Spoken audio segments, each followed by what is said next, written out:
Hey everybody, it's Eric. It's Thursday night, opening night of Glass. Is this movie any good? I hope so. Let's go in and check things out.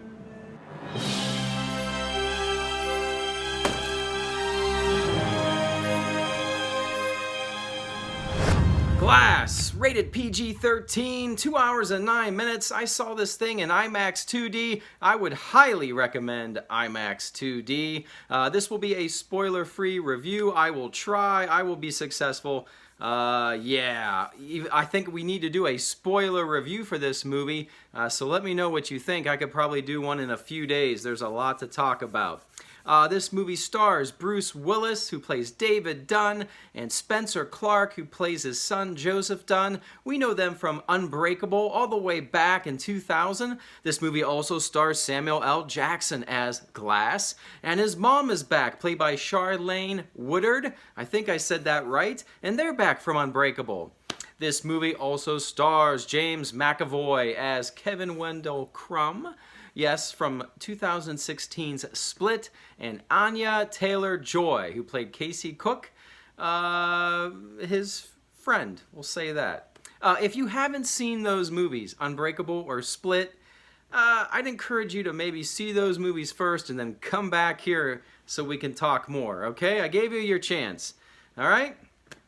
This movie is written and directed by M. Night Shyamalan. I'm a fan of his. I mean, he doesn't get it right all the time, but he gets it right a lot of the time. He wrote and directed this movie. This is the third movie in sort of a, a story here that he's telling.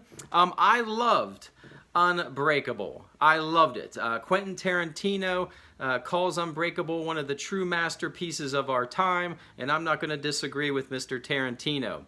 I enjoyed Split in 2016. I actually did not see that in the movie theater. I knew nothing about Split and saw it at home and was blown away by the ending. I loved it. Yeah, so I'm a fan of this trilogy. What did I think about this movie? I loved this movie. Wow, yes, and that's a great relief because I've been watching some YouTube critics and looking at Rotten Tomatoes, and I was scared to death. But I love this movie. It perfectly completes the trilogy. I loved where it went, what it was trying to do. I loved it. It could be this trilogy could be one of the best in its genre. It was emotional. It was powerful. I loved the bringing together of Mr. Glass and Mr. Dunn and Mr. Crumb. I forgot to mention Sarah Paulsen plays Dr. Staple. And she has the three, this is in the trailer, she has the three, and she's trying to cure them because they believe they're superheroes, and that's a mental disorder, and she's going to cure them. And that's basically the plot. We get the three together, and that's probably spells trouble, yes, and a lot of excitement for a film. So I absolutely loved it. So let's talk about what these critics are saying, because they really worried me. So right now on Rotten Tomatoes, the critic score is 35%. It's rotten. The audience score already, just one night, is 75%, so it's fresh. So it's one of those movies, suspiciously, where the critics are very, very low, and the audience is pretty high, pretty high. I think that score is going to go up. One thing internet critics are saying, popular ones that I listen to, is this this shouldn't be called Glass. It's not Mr. Glass's movie. I vehemently disagree on that. This is Mr. Glass's movie. Start to finish, this is his movie. For a lot of reasons. There is a scene in this movie where we see a young Mr. Glass, and we saw that before. Mr. Glass is a little boy, and it's a horrific scene that didn't show a whole lot, but had me covering my eyes and swearing out loud in the movie theater. That's the response it got from me. It was so powerful, so disturbing. I was invested in these characters throughout this movie, and the movie never lost me. I also heard a complaint that this is really three stories, sort of mushed together in one. I don't know how you can even say that. This is one cohesive story here that goes perfectly with the last two. It's a perfect trilogy. And this brings me to the last thing critics are saying is the choices M. Night Shyamalan made at the end were just not good choices. He had me to the end, and then he made some choices and lost me. I don't know how you can say that. The choices he made seem to be the logical choices for me. And I was worried going into this, thinking, well, what's the big reveal? What's the big spin? Am I really going to hate where he goes with this? Is he really going to subvert our expectations? And no, I think his decisions were very logical, very reasonable. There is a reveal. There might be two. I think they make sense. The big reveal here did not shock me. I did see it coming. And I thought, yeah, that's where I could see this going. So I wasn't shocked about anything. There's nothing radical here. It is great. I love it. Maybe the choices he made were not popular choices. Maybe they're not going to have the mass appeal of another type of movie, but I think they're the right choices for this story. If you listen closely, this is, how do I say? It supports what's going on here in Glass, his choices. So the movie worked for me, had me on the edge of my seat, biting my nails through the whole thing.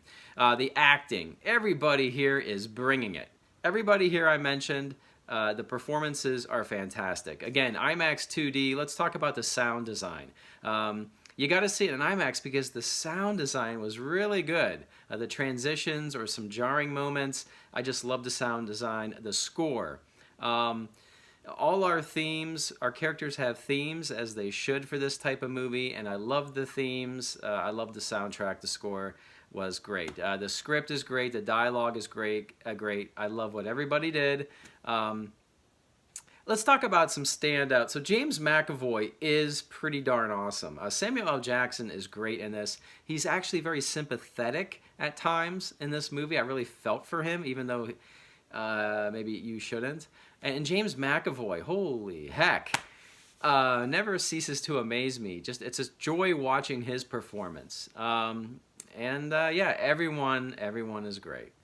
10 scenes, great reveals, nothing radical. Yeah, I mean, the cinematography is amazing. I love the shots, the way things are framed, the tracking shots, just beautiful to look at. So please see this in IMAX 2D. Without saying more, I don't want to make this a spoiler review. Let me know if you want a spoiler review and we can really get into things, which might be a good idea here. I mean, I think the biggest compliment I could give this movie is I'm going to go see it again, and I want a sequel. I want another movie in this universe. I enjoy this universe. I definitely want to go back and see this universe again. So we'll see. I don't know. Well, with that, I think that's all I can tell you without spoiling anything. If you like Unbreakable, if you like Split, I think you are really going to like Glass. If you don't like those movies, then I don't think you're going to like Glass. There's no point in going. All right? Well, I hope you go see it, and I hope you enjoy it. Good night, and as always, I will see you on the new. And, subscribe to my channel if you're new here.